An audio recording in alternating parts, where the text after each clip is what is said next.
My name is Dick.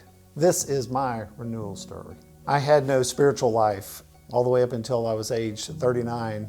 I never even considered what it was like to engage in a church or talk about Jesus or listen to anyone about their faith. And a water skiing accident is what led me to the opportunity to hear more. My physical therapist, after the cast came off, he was the man I started listening to because I knew he was trying to help me physically. What I didn't know is he was trying to help me spiritually. And we started talking about our background, our history, and I found out, he was a man that went to church. And over the couple of months, got to know him really well because we were spending a couple hours a week in his office while he was working on my ankle.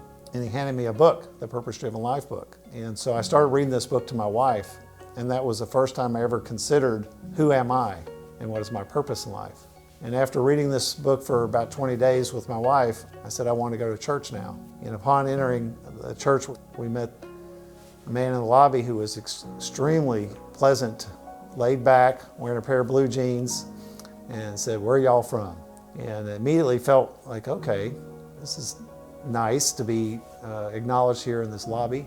And then when we walked in the sanctuary and saw all these people singing and standing up and raising their hands, I was fascinated by what was going on, but I didn't understand.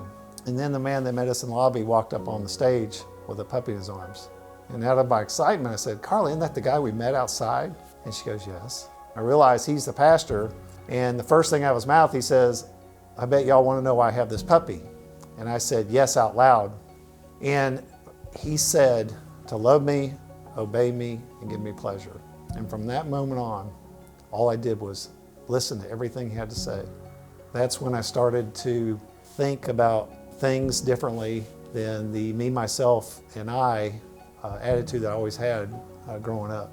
Several months later, in March of '04, I found myself in a hotel room all alone, and it just hit me. I was like, wow, I need Jesus in my life. And so I picked up the phone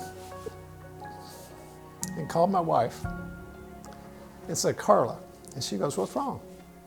I said, I need to accept Jesus in my life right now. And I have no idea what I said, but I knew I did. I invited him into my life. And from that point on, I couldn't wait to get baptized or to learn more. And I still think back to that moment when I was on that lake, that I met him there and he broke me. And I didn't understand it at that point in time. And years later, I do understand that that's where I met him. When I realized that I was created by God for his pleasure and to love him and obey him, and that he took away all my sins, all my wrong thoughts, all my wrong feelings, my behaviors, my pride, that I had peace for the first time in my life.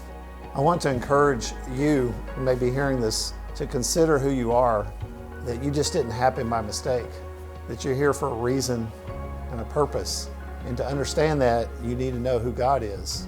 And I plead with you to seek him because he's ready to reveal himself to you. He is my wonderful counselor. He is my mighty God. He is my everlasting Father. He's my Prince of Peace. And I want you to have that same relationship with him.